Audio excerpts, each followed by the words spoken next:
Just a few weeks ago, major Indian airlines, including Air India, SpiceJet, and Indigo, sent an urgent SOS to the Ministry of Civil Aviation, warning that the industry is on the brink of stopping operations.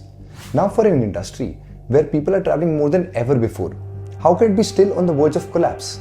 You would say everybody knows that due to the US-Iran war, the oil prices have increased, and that's the reason. Yes, that's true, but that's not the whole story. Because if those were the only reasons, every business depending heavily on oil would be collapsing equally. There's something much deeper happening underneath, and that's exactly what we are going to discuss in the video. To understand why these airlines are bleeding out money, you have to look at what they're actually selling.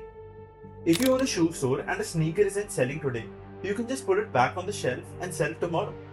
The physical asset holds its value.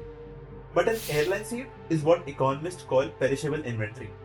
The second those cabin door closes, the value of an empty seat drops to absolute zero. It instantly perishes. So then the next logical question is, if a route is half empty or losing money, why don't these airlines just cancel the flights? Well, because if they do stop flying, they lose the one asset more valuable than the passenger itself: airport slots. Takeoff and landing at choked airports like Delhi or Mumbai are like prime digital real estate.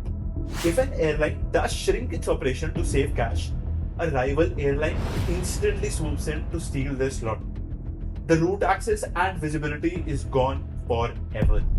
So Indian Airlines are caught in this terrifying game of chicken, where they have to keep flying full throttle just to protect their territory, even when the math completely stops working.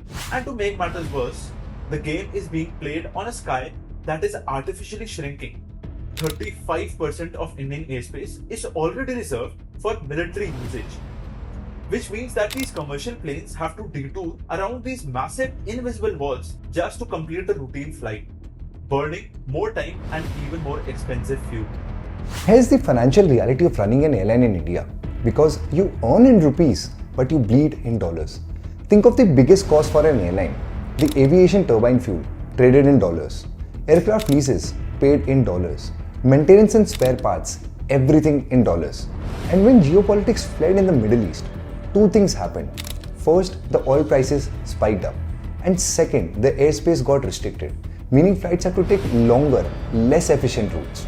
And because the rupee has weakened against the dollar, every single drop of that oil got exponentially more expensive, even when the airlines did absolutely nothing wrong. And naturally, the gap between what you pay for a ticket and what the airline pays to keep that plane in the sky got reduced drastically. And the aviation margins were already microscopic. Let me put that into perspective for you.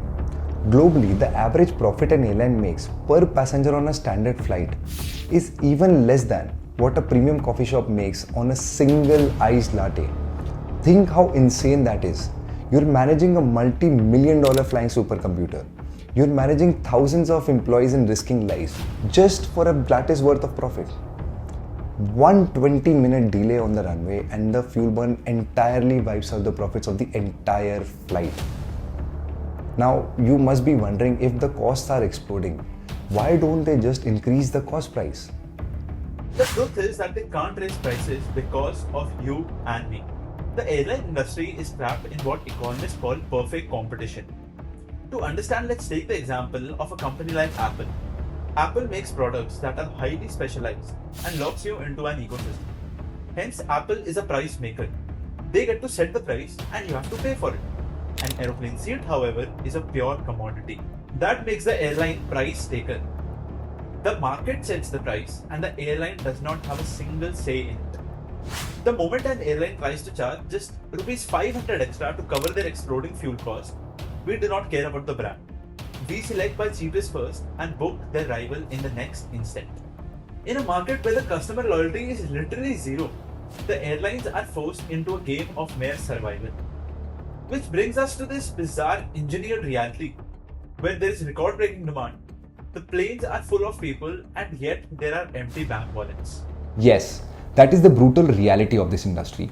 And honestly, nobody can fix it because the system is designed to function exactly like this. Lose money, send SOS, get a bailout and just repeat. They will always get funding. always get tax reliefs and always get another chance because you cannot let an infrastructure collapse. With this, we come to the end of the video. And if this changes the way you look at the airline industry, then that's enough for us. And if you like such videos, do subscribe to our channel and we'll be back with something nobody's talking about. Thank you and have a wonderful day ahead.